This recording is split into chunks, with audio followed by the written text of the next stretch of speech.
Саламатсыздарбы, урматтуу ата-энелер? Гапыр Мадаминов агайыбыздын ата-энелер сиздер үчүн китебинен номер 69-сабак Дасторкон четиндеги университет программасынын ата-бабалардын баяны, үй-бүлө тарыхы, салты деген тема боюнча маалымат аласыздар. Алгач сабактын планы менен таанышып алалы. Теги ата-бабаларынын алгылыктуу иштери, алар менен сыймыктануу жана татыктуу болуу жөнүндө. Экинчи, жети атасы жана жетенеси жөнүндө билдирүү, санжырага токтолобуз. Урматтуу ата-энелер, биз буга чейин балдарыбызга жети атаңды бил деп, жети ата тууралуу көбүрөөк айткан болсок, ал эми бүгүнкү сабакта сиздер жети эне тууралуу дагы жакшы маалыматтарга ээ болосуздар. Анда эмесе көңүл буруңуздар. Бул темада үй-бүлөдө ата-энелер сөзсүз түрдө дасторкон четиндеги тарбияда төмөнкүлөргө өзгөчө маани берүүлөрү керек. Ар бир үй-бүлөдө ата теги, ата-бабаларынын алгылыктуу иштери жөнүндө токтолуу. Бул ата теги дегендин мааниси өтө терең. Ата теги жөнүндө айтканда укум-тукум, келип чыгышы, алардын жашаган аймагы, жери, кесиби, жашоосу, алардын өзгөчө жакшы жактары, ата-бабаларынын аткарган алгылыктуу, элге пайда келтирген иштери жөнүндө балдарга айтып берүүбүз зарыл. Мисалы, атасы, чоң атасы, теги ким болгон, аты ким болгон, кайсы аймакта жашаган, кандай кыйынчылыктарды жеңип өткөн, элге, журтка, коомго, жалпы эле урууга кандай пайда алып келген, кандай улуу иштерди кылгандыгы тууралуу айтып берүүбүз керек.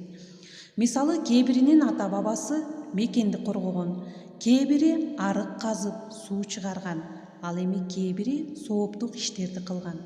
Кээ биринин ата теги атак даңктуу, даңазалуу, ошолор жөнүндө кызыктуу икаялар менен баяндап берүүбүз зарыл. Урматтуу ата-энелер, жогоруда айтылган ойлордун баардыгы агайдын айтып бергенин мен сиздерге жеткирип жатам. Ошон үчүн ар бир айтылган сөзгө маани берип, кулак салып, дасторкон четинде мына ушул сөздөрдүн негизинде балдар менен баарлашсак абдан жакшы болот. Ата теги жөнүндө балдарга айтып берип жатканда айрыкча кайрымдуулук, мээримдүүлүк иштери, азган тозгон, мусапыр, бечара, кыйналгандарга жардам бергендери жөнүндө баяндап берүү. Ушул эле сөздү улай ар бир үй-бүлөдө балдарга жети атасы жөнүндө маалымат берүү.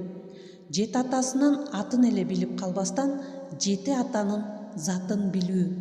Заты деген бул жерде атасы ким болгон, кандай улуу иштерди, соопчулук иштерди, эрдикти, эмгекти, жакшылыкты элге жасаган, кандай жакшы иштер менен аты тарыхта калып, из калтырган, ошолор жөнүндө балдарга кененирээк айтып берүүңүздөр керек.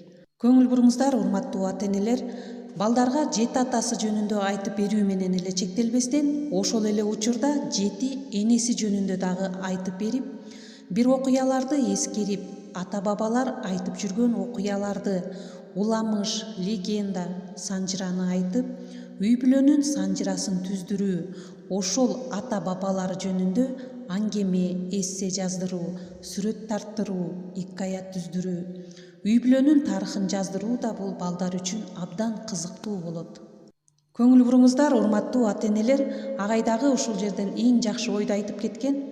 Альбомдогу сүрөттөр менен баяндап берүү, эскерүүлөрдү айтып берүү.